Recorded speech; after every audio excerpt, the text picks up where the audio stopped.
Welcome to Week 6 Power Rankings, second edition of the podcast Power Rankings. Apologies for my sniffling. I'm a bit under the weather, but we'll just jump right into it. I got my guest Enrique here. Starting off at number 1, Ivan at 6-0. This is a no-brainer. Derrick Henry is just kind of carrying that team, but it's just so good all around. Yeah. And even with Derrick Henry, he somehow has Najee Harris at RB2, and his receiving core didn't take a hit because of it, because he still has Terry McLaurin, Antonio Brown, who's really coming to his own in that Tampa Bay receiving core. He's looking like the number one option. You also have Amari Cooper, who had the luxury to bench. Tim Patrick, Timmy 12 points, sitting on the bench. It's really the team's coming together. It's already come together. This is a tough one to beat. This week, we're going to give Ivan the Giant Slayer Award. He just beat DeAndre the Giant, coming in a matchup of the two 5-0s coming into the week. The Giant Slayer Award for Antonio Brown University. And speaking of Drew, we have him ranked at our second slot here. No surprise here. Drew came into this week looking strong and came into Monday night looking like the lock. Looking like the lock. Really looking like the lock, but then you can never count out King Henry. So it's tough to rank anywhere else. We've constantly shit on his team, but it's really good. It's just really good. I mean, Kareem Hunt's injured. That's not great. The running backs are a bit of a touchy spot, but once Saquon comes back, Javonte Williams is starting to come into his own. Even Ramondre Stevenson. This team's going to be scary. It already is. I think if he makes a move or two for a solid RB1, I think he's solid RB1 like Darrell Henderson or something. That would be a great trade. That would be. I think he fleeced anyone on the receiving end of that. I agree. Yeah. That would really round out his team. Then moving into number 3 here, we got Henry. I mean, it's arguably the most well-rounded team in the league. Yeah. It's tough to rank him anywhere else. It's not even close. He's 4-2, which is unfortunate because his team is very, very good. But he doesn't have any weaknesses really on this team. I think in my opinion, Henry has the best rest of the season outlook. He had the luxury to bench Leonard Fournette this week and put up 140 points. He had Ridley on a bye week and put up 140 points. He has Golladay, who's been struggling, but who could certainly come into his own in that Giants offense. He has Renfro, who's a great bye week replacement. You can plug and play him, and he'll get you 15. Chuba Hubbard. Until CMC comes back, Chuba Hubbard's going to be good. I think Henry's team is going to be very dangerous in the next coming weeks. And then coming in at 4 here, kind of a surprise. I think it's the right ranking. It's CD's hose. It's JT. We've been underrating him a bit, but he's turned it around from a shaky start to the season, and this is a very good team here. Yeah, and JT gets the Tampa Bay Rays Award. Yeah, he does. Really not the best looking team on paper. Constantly puts it together. He's using those advanced stats. That's the advanced stats really told him to not start Marquise Brown. That was the wrong call. But other than that, his team's really good. I mean, you put up 153 when your quarterback gets 11. Yeah, that says something about your team. He has Jonathan Taylor, who wasn't looking too hot in the first 2 weeks, but is coming into his run in that backfield with Nyheim Hines' role being diminished. You have Chris Carson and IR, and you still manage to put up 153 points. You have T. Higgins, who's coming into his own, coming off an injury in Cincinnati.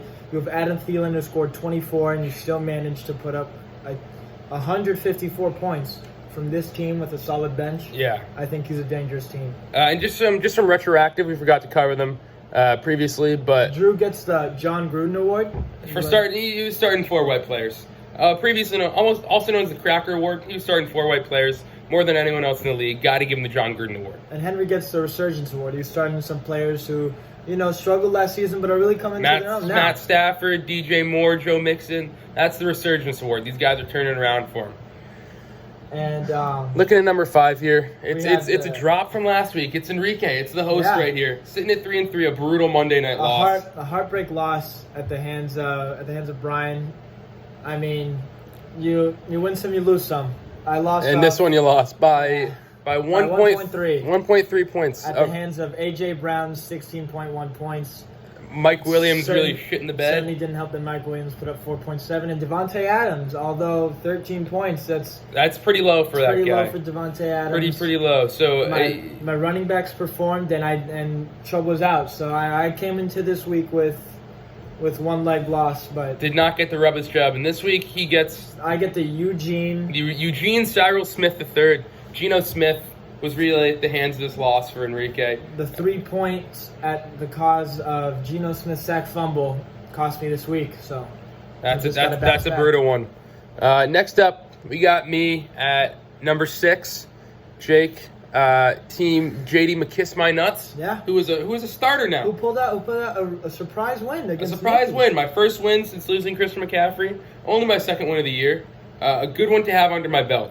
Yeah. Proving that I can do it without CMC. Yeah, without CEH too. Without CEH as well. And the backups really performed. J.D. McKissick came into his own with Antonio Gibson struggling with a shin injury, I believe. You have Justin Jefferson, he was solidly produced.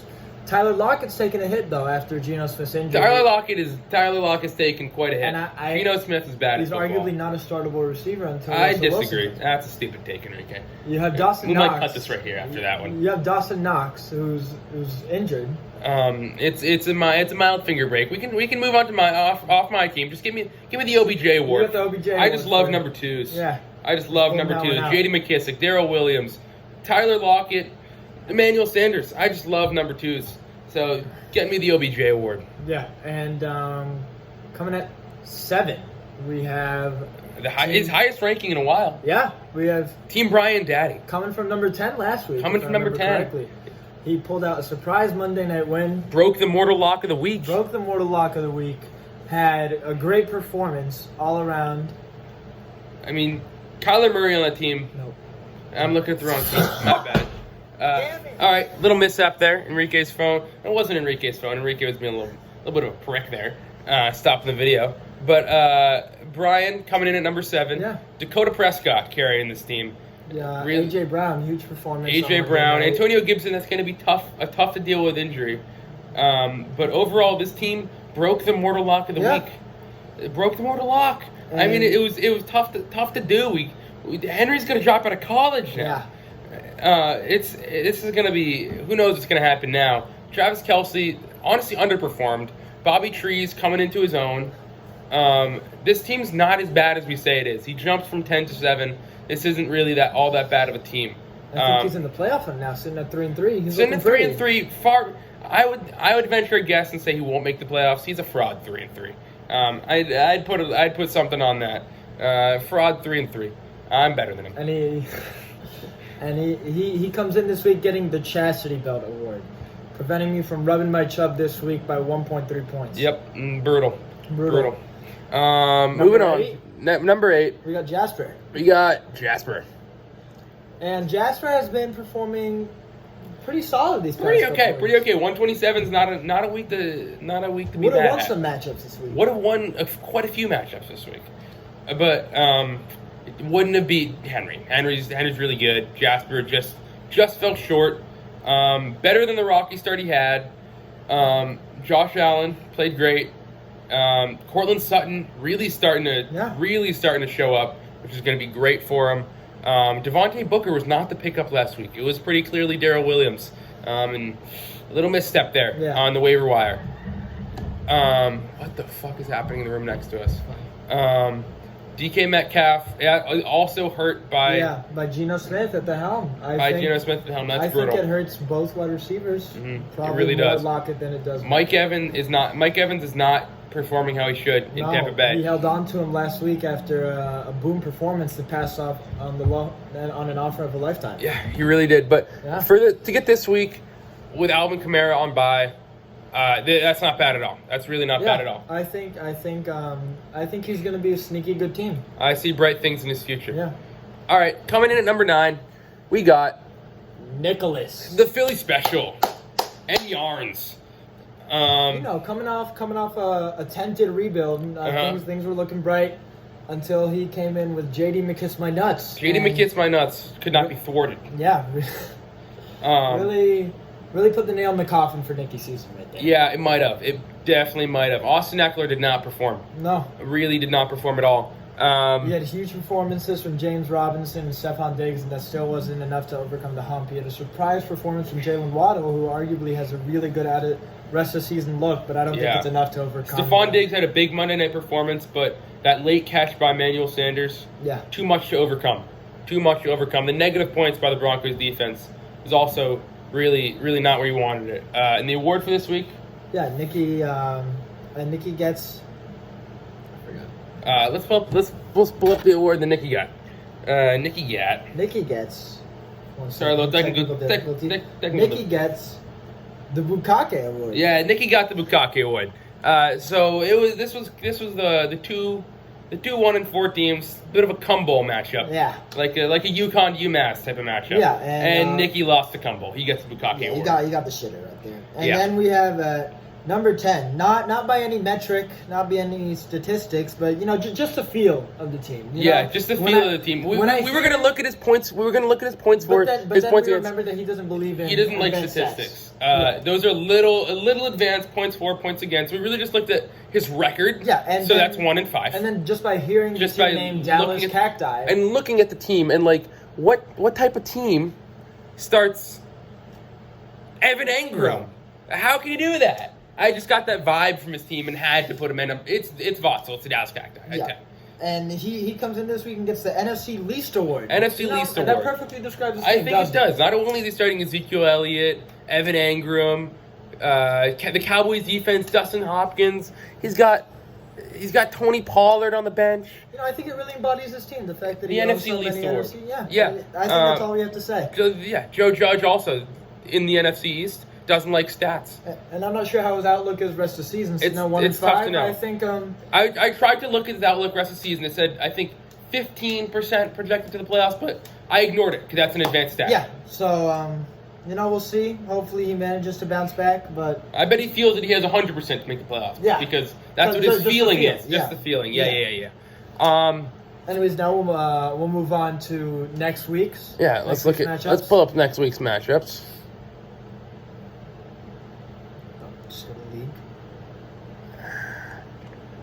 Go to league. Schedule. I'm technically challenged. Yeah.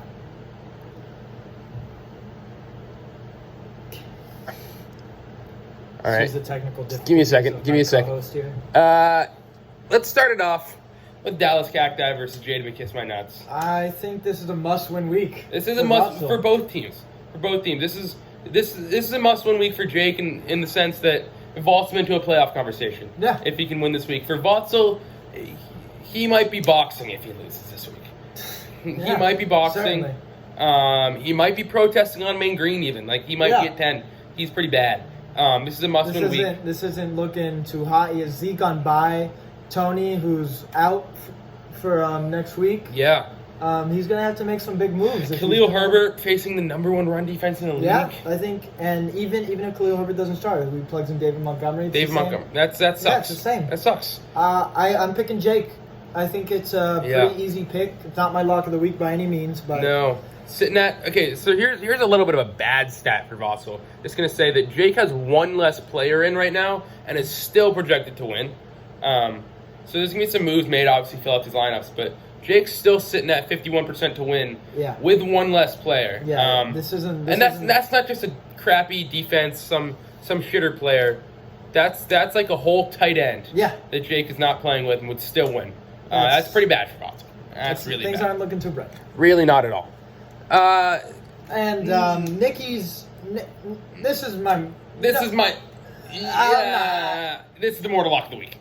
I wouldn't. I don't think I'm this going is as my far mortal to say lock that, of the week. Given the fact that Drew is. Never mind. Drew's running back room isn't looking too hot due to bye weeks. Yep. I think Nikki can pull out a surprise W, so I'm reluctant to give this the mortal lock of the week. I think Nikki with some good managing, I think he can pull this week out. I think it'll be a very close game. James Robinson, Austin Eckler, Stephon Diggs on bye is really not great at all for Nikki. But it's really just, can he manage his backups better? And I think that if Devontae Parker manages to pull through, I think he has a shot this week. That's fair. I would give this my mortal lock of the week. Current line sitting at the Philly special minus 3.5, 3.1. I would definitely take Drew plus the spread there. That's an easy pick for me. Now we have Ivan matching up against Ray Rice's daycare. This one, it's tough to know. Ivan hasn't really set his lineup at all. I'm going to be bold, and I'm going to give Jasper my mortal lock of the week. That's stupid. I think Jasper, with a full lineup, without any buys, can pull a win against Ivan, who has Najee Harris on bye, Amari Cooper on bye, and I don't know if he has the depth to recover from it. That's stupid. He's smoking dick right now. I apologize for my host, for my co-host. He has Josh Allen on bye, but look who's replacing him, Joe Burrow. Who put up 22 points last week. That's a solid week.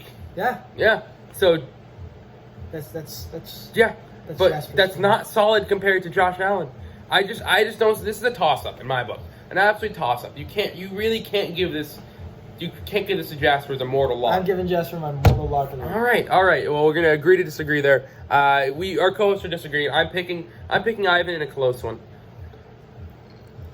Next matchup, we got Henry versus Enrique. It's a tough matchup for me. It's a very tough matchup. I'm gonna pick Henry.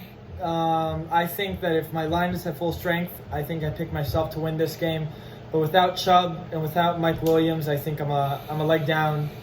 It's going to be a tough matchup. It's still projected to be a 1-2 point game. Mm-hmm. Henry. No Julio either for Enrique. No, Julio's questionable.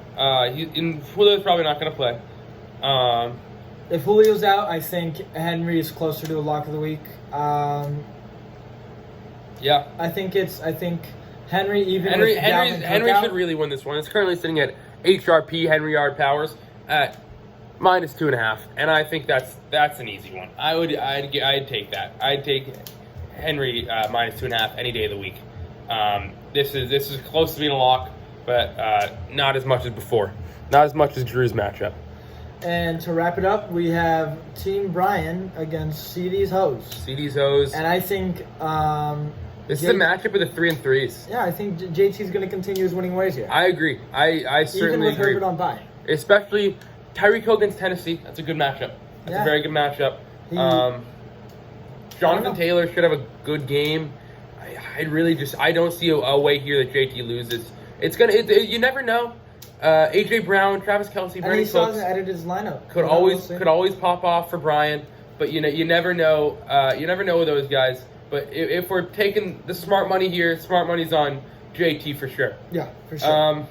All right, that was a good. I think that was a good session. Let's wrap it up. Mortal lock of the week. Enrique is dropping out of college if Nicky loses, because that is the mortal lock of the week. That's your mortal lock of the week. You're dropping out of college. No, if Nicky wins, rather. No.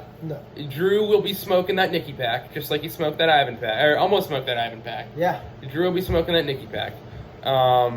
I think Nicky's going to surprise some people next week. All right. Well, I have less faith in Nicky than he does. I think Jasper's going to surprise some people next week too. All right.